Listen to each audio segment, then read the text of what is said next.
Hello everyone. दोस्तों, आज हम लोग यूपीपीएससी की पीवाईक्यूज की सीरीज़ में एक नए टॉपिक के सवालों को सॉल्व करने की कोशिश करेंगे।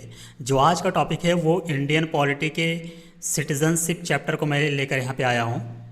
ये एक छोटा टॉपिक है और लेकिन ये इम्पॉर्टेंट है। इसमें कुछ बेसिक पॉइंट हैं जो आपको समझने की ज़रूरत है। और ओवरऑल अगर देखा जाए तो ये बहुत ही छोटा टॉपिक है। इसमें टोटल अगर मिला के देखा जाए तो टोटल 7 आर्टिकल हैं ही। ओके, तो अगर सिटीजनशिप के बारे में बात किया जाए, नागरिकता के बारे में बात किया जाए कि सिटीजनशिप मतलब भारत में किस तरीके से यहाँ पे प्राप्त किया जा सकता है या सिटीजनशिप किस तरीके से ख़त्म किया जा सकता है, तो उसके दोनों प्रोसीजर को हम लोग देखेंगे। लेकिन बेसिकली अगर हम थोड़ा सा इसके पॉइंट के बारे में डिटेल से डिस्कस करने की कोशिश करें तो जो हमारे संविधान में सिटीजनशिप को मेंशन किया गया है वो भाग 2 में किया गया है।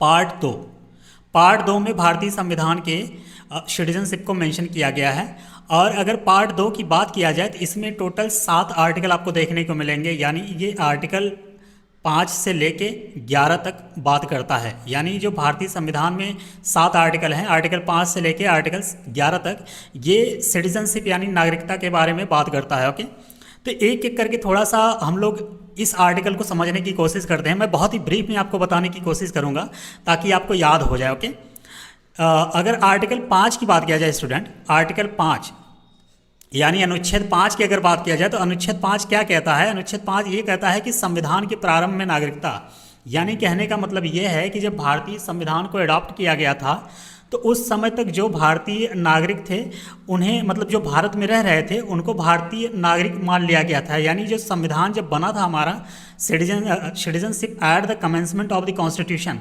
कहने का मतलब वही है कि जब हमारा संविधान अडॉप्ट किया गया था उस समय जो लोग भारत में रह रहे थे उनको भारतीय नागरिक मान लिया गया था। ओके, तो आर्टिकल जो 5 है यही कह रहा है कि संविधान के प्रारंभ में जो नागरिकता मिली थी, मतलब नागरिक लोग थे, उनको ही नागरिकता दी गई थी भारतीय का। ओके, आर्टिकल 6 की अगर हम लोग बात करें, आर्टिकल 6 ये कहता है कि जो भी लोग पाकिस्तान से भारत में आकर बसे उनको नागरिकता देने का अधिकार था। ओके, यानी कहने का मतलब है कि आर्टिकल 6 बेसिकली उस समय की बात करता है जब भारत में पार्टीशन हुआ था, बंटवारा हुआ था। इंडिया और पाकिस्तान 2 देश बनाए गए थे। तो उस समय जो पाकिस्तान से आए हुए लोग थे, यानी कहने का मतलब है कि जो पाकिस्तान के लोग थे उस समय जब बंटवारा हो गया था तो वो अगर भारत में आए तो उनको नागरिकता दे दी गई। तो पाकिस्तान से भारत में आने वाले लोगों को नागरिकता दिया जाना आर्टिकल 6 बात करता है। आर्टिकल 7 की अगर हम लोग बात करें, आर्टिकल 7 क्या कहता है? आर्टिकल 7 ये कहता है कि जो लोग इंडिया में थे वो पाकिस्तान चले गए बंटवारे के बाद और उनका मन वहाँ पे नहीं लगा तो वो वापस इंडिया आना चाह रहे थे, यानी इंडिया आए तो उनको नागरिकता दे दी गई। ओके, अभी तक मैंने 3 आर्टिकल की बात किया हूँ, 5, 6 और 7। मैं जस्ट रिपीट कर दे रहा हूँ। आर्टिकल 5 ये कहता है कि जब संविधान के प्रारंभ में जो नागरिकता मिली थी लोगों को वो भारतीय नागरिक थे। आर्टिकल 6 ये कह रहा है कि कोई भी पाकिस्तानी जब भारत आया तो उसको नागरिकता दे दी गई। आर्टिकल 7 ये कह रहा है कि कोई इंडियन जब पाकिस्तान चला गया बंटवारे के बाद तो पाकिस्तान में उसका मन न लगा या किसी भी कारणवश से वो वापस इंडिया आना चाह रहा तो वो भारत जब आया तो उसको नागरिकता दे दी गई।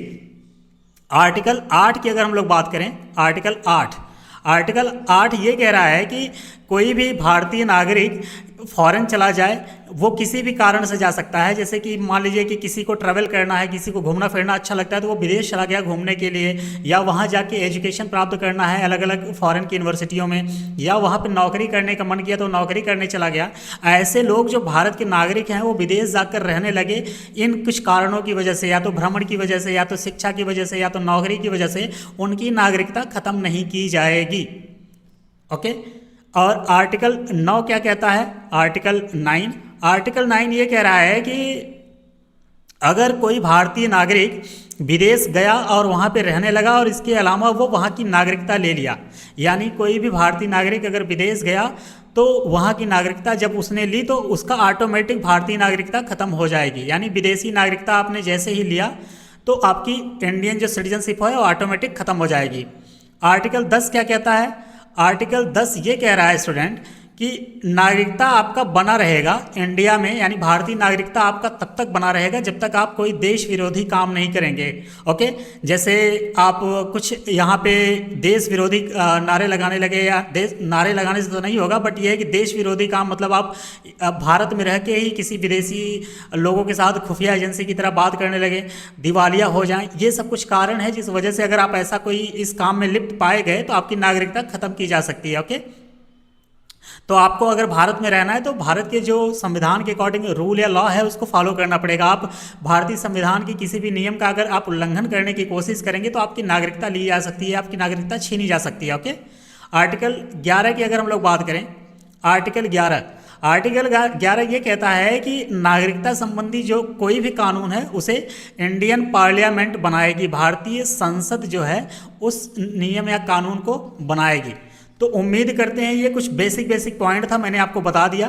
तो सिटीजनशिप के बारे में जो भी मैंने आपको बताया, ये अगर आपको ध्यान रहेगा तो बहुत अच्छी बात है। आप एक बार क्विकली इसको जो इंडियन पार्लियामेंट की एक बुक आती है पीएम बख्शी साहब की, उसको लेके आप रिवाइज कर सकते हैं। ऐसे ही गूगल करके आप कर लेंगे तब भी आपको मिल जाएगा। जस्ट आपको डालना है कि सिटीजनशिप आर्टिकल्स, आप वहीं से खुद भी पढ़ सकते हैं इसके बारे में। मैंने जो मोटे मोटे तौर पे बेसिक पॉइंट थे उसको समझाने की कोशिश किया। तो सिटीजनशिप की अगर बात करें तो मैंने आपको बता ही दिया कि ये पार्ट 2 में है भारतीय संविधान के, और किस किस आर्टिकल तक ये है, तो आर्टिकल 5 से लेकर आर्टिकल 11 तक है। अब हम लोग आज के टॉपिक के सवाल पे चलते हैं। आज के टॉपिक का पहला सवाल है कि in which part of the constitution of India we find the provision relating to citizenship, यानी जो नागरिकता है उससे संबंधित जो प्रोविजंस हैं वो भारतीय संविधान के किस पार्ट में आपको देखने को मिलते हैं। पार्ट 1 में, पार्ट 1 क्या कहता है, मैंने आपको बता रखा है कि union and it's territory. Okay, part 1 क्या कहता है कि यूनियन एंड इट्स टेरिटरी, यानी बेसिकली यह एक लिस्ट के बारे में बात करता है कि भारत में कितने राज्य हैं और कितने केंद्र शासित प्रदेश हैं। पार्ट 2 की अगर हम लोग बात करें तो ये सिटीजनशिप के बारे में बात करता है, जो कि सवाल आपका पूछा है, सिटीजनशिप। ओके, आपका करेक्ट आंसर हो जाएगा ऑप्शन नंबर बी। पार्ट 7 आज के समय में अगर देखा जाए तो इसे ओमिट कर दिया गया है, बेसिकली ये संविधान से हटा दिया गया है, रिमूव कर दिया गया है, रिपील कर दिया गया है। पार्ट 7 और किस संविधान संशोधन के तहत किया गया था, 7th के ही तहत, यानी पार्ट जो 7 है वो 7वें संविधान संशोधन के तहत हटा दिया गया है। पार्ट 9 की अगर हम लोग बात करें तो पार्ट 9 जो है वो पंचायत के बारे में बात करता है, पंचायत। ओके, ये मैं आपको बता रखा हूँ, सारा पॉइंट मैंने आपको बता दिया है, मैं जस्ट रिपीट कर रहा था। ओके, तो क्वेश्चन नंबर 1 का आंसर हो जाएगा ऑप्शन नंबर बी, पार्ट 2। अगले सवाल पे चलते हैं। ये सवाल कह रहा है कि the citizenship provided by the constitution of India is, यानी भारतीय संविधान जो सिटीजनशिप प्रोवाइड करता है वो कैसा सिटीजनशिप होता है। ड्यूअल सिटीजनशिप यानी दोहरी नागरिकता, तो ऐसा तो नहीं होता है। ये जो ड्यूअल सिटीजनशिप की बात अगर करें तो ये अमेरिका में या यूएसए में, मतलब वही ये यूएसए में होता है बेसिकली, यूएसए में। तो यूएसए में दोहरी नागरिकता कैसे मिलती है, एक तो वहाँ पे यूनियन का नागरिकता मिलता है, वहाँ पे 50 राज्य हैं, तो 50 राज्यों में से हर एक राज्य अपनी अपनी नागरिकता देता है, तो वहाँ पे दोहरी नागरिकता का प्रावधान है। लेकिन भारत में अगर देखा जाए तो भारत में सिंगल सिटीजनशिप है। आप जहाँ भी रहेंगे भारत के ही नागरिक कहलाएंगे। आप चाहे छत्तीसगढ़ में हो, चाहे झारखंड में हो, चाहे केरला में हो, आप किसी भी राज्य में रह रहे हो या भारत की टेरिटरी में पाए जाने वाले किसी भी कोने में आप रह रहे हो, तो आपको सिर्फ और सिर्फ भारत की नागरिकता दी जाएगी। ऐसा नहीं है कि किसी राज्य का भी आपको नागरिकता वहाँ पे मिलेगा। तो बेसिकली जब भी आप इंडिया में रहेंगे, अगर आप इंडियन नागरिक हैं तो आप भारत के नागरिक कहलाएंगे। तो भारत में जो संविधान है वो सिंगल सिटीजनशिप की बात करता है, तो इसका ऑप्शन नंबर बी आपका करेक्ट हो जाएगा। ओके, ड्यूअल सिटीजनशिप की बात यूएसए में होती है, वहाँ पे संघ और स्टेट दोनों अलग अलग वहाँ पे सिटीजनशिप आपको प्रोवाइड करते हैं। अगले सवाल पे चलते हैं। ये कह रहा है कि a citizen of India will lose his और हर सिटीजनशिप इफ ही और शी, यानी कहने का मतलब ये है, जस्ट अ मिनट, क्या, हाँ, कहने का मतलब यह है कि भारत का कोई नागरिक अपनी नागरिकता खो देगा यदि वह भारत का नागरिकता त्याग देता है, यानी कहने का मतलब रिनाउंस इंडियन सिटीजनशिप, या voluntarily acquire the citizenship of another country, कहने का मतलब है स्वेच्छा से किसी अन्य देश की नागरिकता प्राप्त कर लेता है, या Mary's a citizen of another country, या क्रिटिसाइज द गवर्नमेंट। ये तो बड़ा बेतुका स्टेटमेंट है, क्रिटिसाइज द गवर्नमेंट और आपकी नागरिकता छिन जाएगी। सवाल क्या पूछा है कि भारत का कोई नागरिक अपनी नागरिकता खो देगा अगर आप सरकार का विरोध करेंगे, सरकार की नीतियों का क्रिटिसाइज करेंगे, तो बिल्कुल ऐसा नहीं है कि आपकी नागरिकता छिन जाएगी। यानी 4 जो है स्टेटमेंट, ये तो आपका सरासर गलत है। तो 4 यहाँ पे है और 4 यहाँ पे है, यानी ये ऑप्शन और ये ऑप्शन आपका कट जाएगा। सवाल करते हैं कि ऑप्शन स्टेटमेंट 3 की अगर हम बात करें कि किसी अन्य देश के नागरिक से अगर आप विवाह कर लेंगे तो आपकी नागरिकता छिन जाएगी, तो ऐसा तो नहीं है।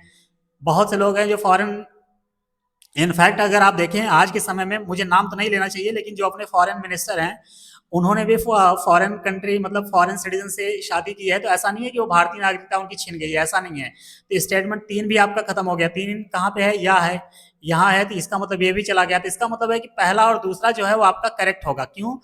क्योंकि अगर भारतीय नागरिकता आप त्याग देते हैं तो ऑब्वियस सी बात है किसी और देश की नागरिकता लेंगे। जैसे ही मैंने आपको बताया कि किसी और देश की अगर आप नागरिकता ले रहे हैं तो भारतीय सिटीजनशिप आप ऑटोमेटिक आपकी रिपील कर दी जाएगी, खत्म हो जाएगी। इसके अलावा वॉलंटरली आप किसी और देश की नागरिकता को प्राप्त कर लेते तब भी आपकी भारत की नागरिकता क्या होगी? खत्म कर ली जाएगी। तो यानी स्टेटमेंट 1 और 2 आपका सही है, 3 और 4 आपका गलत हो गया। अगर इस हिसाब से देखें तो आपका ये 1 और 2 आपका करेक्ट आंसर हो जाएगा। अगले सवाल पे चलते हैं। ये कह रहा है कि who among the following is not eligible for the registering as overseas citizen of India card holder. कहने का मतलब है कि जो ओसीआई कार्ड होल्डर होते हैं, कार्ड होल्डर, वो सिटीजनशिप अमेंडमेंट एक्ट 2015 के अकॉर्डिंग, कहने का मतलब यह है कि निम्नलिखित में से कौन नागरिकता संशोधन अधिनियम 2015 के अंतर्गत overseas citizen of India card holder के रूप में पंजीकरण के लिए पात्र नहीं होंगे। तो ये सवाल थोड़ा सा टेक्निकल है, लेकिन इसको समझने की कोशिश कीजिएगा।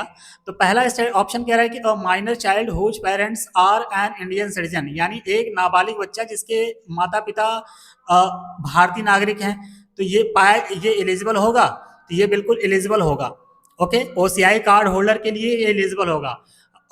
ऑप्शन बी क्या कह रहा है? Spouse of foreign origin of N Indian citizen की बात करें, यानी किसी भारतीय नागरिक का विदेशी मूल का जीवन साथी होगा, तो ये होगा एलिजिबल, बिल्कुल होगा। स्टेटमेंट 3 क्या कह रहा है कि ऑप्शन 3 क्या कह रहा है? Indian who migrated to Pakistan after partition. अगर कोई इंडियन जो पार्टीशन के बाद पाकिस्तान चला गया है तो वो ओसीआई कार्ड होल्डर के लिए एलिजिबल होगा? नहीं होगा। यही आपका करेक्ट आंसर हो जाएगा, क्योंकि वो पाकिस्तानी नागरिक है और पाकिस्तानी नागरिक को बेसिकली अगर देखा जाए तो ओसीआई कार्ड होल्डर नहीं दिया जाता। स्टेटमेंट 4 क्या कह रहा है? ऑप्शन 4 क्या कह रहा है कि किसी ऐसे व्यक्ति का परपोता या परपोती जो किसी अन्य देश का नागरिक है लेकिन उसके दादा या दादी संविधान के लागू होने के समय भारतीय नागरिक थे, तो वो एलिजिबल होगा? तो बिल्कुल होगा। यानी कहने का मतलब है कि option A, option B and option D जो है ये ओसीआई कार्ड होल्डर के लिए एलिजिबल है सिटीजनशिप अमेंडमेंट एक्ट 2015 के अकॉर्डिंग। लेकिन जो ऑप्शन सी कह रहा है कि कोई भी विभाजन के बाद पाकिस्तान में प्रवास करने वाला भारतीय है उसको मिलेगा, तो नहीं मिलेगा। इसका ऑप्शन नंबर सी आपका करेक्ट हो जाएगा। अगले सवाल पे चलते हैं। ये कह रहा है कि हु या which of the following is competent to prescribe condition for acquisition of citizenship. यानी अगर इसके बारे में देखा जाए तो कह रहा है कि निम्नलिखित में से कौन नागरिकता प्राप्त करने की शर्तें निर्धारित करने के लिए सक्षम है। तो अभी अभी मैंने आपको बताया आर्टिकल 5 से लेके आर्टिकल 11 तक। तो जो 11वां वाला आर्टिकल था इसमें ये कहा गया था कि भारत के संविधान का जो आर्टिकल 11 है ये कहता है कि संसद को कानून बनाकर नागरिकता का अधिकार को विनियमित करने का अधिकार होगा। यानी नागरिकता से संबंधित जो भी कानून बनाएगा वो इंडियन पार्लियामेंट बनाएगा। तो यहाँ पे क्या कह रहा है? Option number A, election commission नहीं होगा, प्रेसिडेंट नहीं होगा, पार्लियामेंट, स्टेट लेजिस्लेचर, ये दोनों दे दिया है, नहीं होगा। इंडियन पार्लियामेंट जो है वो भारतीय नागरिकता से संबंधित कानून बनाएगा। ये बात कहाँ कही गई है? तो ये बात इंडियन कॉन्स्टिट्यूशन के आर्टिकल 11 में कही गई है। ऑप्शन नंबर डी इसका करेक्ट हो जाएगा। अगले सवाल पे चलते हैं। ये कह रहा है कि when was citizenship amendment bill 2019 passed by parliament. यानी सिटीजनशिप अमेंडमेंट बिल 2019 में जो लाया गया था उसे संसद द्वारा कब पारित किया गया है? तो इसके कुछ डेट को आप ध्यान रखिएगा, क्योंकि ये अक्सर वनडे के एग्जाम में आपसे पूछ लिया जाएगा।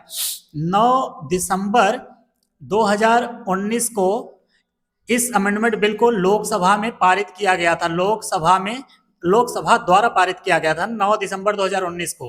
11 दिसंबर 2019 को इसे राज्यसभा द्वारा पारित किया गया था। राज्यसभा द्वारा, ये काफी विवादित था लेकिन पारित हो गया था। और 12 दिसंबर 2019 को इसे प्रेसिडेंट साहब ने एसेंट दे दिया था, यानी अपनी मंजूरी दे दी थी। बेसिकली इस बिल की अगर बात करें तो यह बिल नागरिकता अधिनियम 2019 में संशोधन करता है और पहली बार अफगानिस्तान अफगानिस्तान अफगानिस्तान बांग्लादेश बांग्लादेश और पाकिस्तान पाकिस्तान इन 3 देशों में गैर मुस्लिम समुदायों को धर्म के आधार पर नागरिकता प्रदान करता है। यानी जो ये बिल है, जो ये जब मंजूरी मिल गई तो ये एक एक्ट बन गया। जब ये एक्ट बन गया तो ये 3 देशों से, अफगानिस्तान हो गया, बांग्लादेश हो गया और पाकिस्तान हो गया, इन 3 देशों में रहने वाले गैर मुस्लिम जो समुदाय थे उनको धर्म के आधार पर नागरिकता प्रदान करने के लिए एलिजिबल हो गया। बशर्ते एक कंडीशन ये थी कि वो नागरिक 31 दिसंबर 2014 से को या इससे पहले वो भारत में आया हो। यानी कहने का मतलब है कि जो ये एक्ट है, सिटीजनशिप अमेंडमेंट एक्ट 2019, जब ये पारित हो गया और इसे प्रेसिडेंट की मंजूरी मिल गई तो ये कह रहा था कि अफगानिस्तान, बांग्लादेश और पाकिस्तान में जो गैर मुस्लिम लोग रह रहे थे उनको धर्म के आधार पर भारतीय नागरिकता दे दी जाएगी, बशर्ते वो 31 दिसंबर 2014 तक या इससे पहले वो भारत में आकर रह रहे हों। ओके, तो अगर यहाँ पे देखा जाए तो सवाल क्या पूछा है, पार्लियामेंट के द्वारा कब इसको पास किया गया था। तो बेसिकली ये कह रहा है कि ये 11, यानी पार्लियामेंट कौन हो गया, लोकसभा हो गया प्लस राज्यसभा, जब दोनों पारित कर दिए, अगर एक किया होता तो ये लोकसभा होता, ये पार्लियामेंट यहाँ पे आ गया, ये पार्लियामेंट मिलकर बन गया। तो पार्लियामेंट 11 दिसंबर 2019 को इस एक्ट को पास किया था। तो उम्मीद करते हैं ये टॉपिक आपको अच्छा लगा होगा, ये सीरीज आपको अच्छी लग रही होगी। और आज ये काफी छोटा टॉपिक था। अब हम लोग अगले लेक्चर में फंडामेंटल्स राइट यानी मौलिक अधिकार के बारे में, वहां पे जितने सवाल हैं ये काफी इंपॉर्टेंट होगा अक्सर, क्योंकि यहाँ पे बहुत ज्यादा सवाल हैं, तो उसको सॉल्व करने की कोशिश करेंगे। और आप सभी लोग यहाँ तक बने रहे, इसके लिए आप सभी का बहुत बहुत धन्यवाद। मिलते हैं अगले लेक्चर में फंडामेंटल राइट के अच्छे अच्छे सवालों के साथ। ओके, तब तक के लिए आप सभी को थैंक यू सो मच।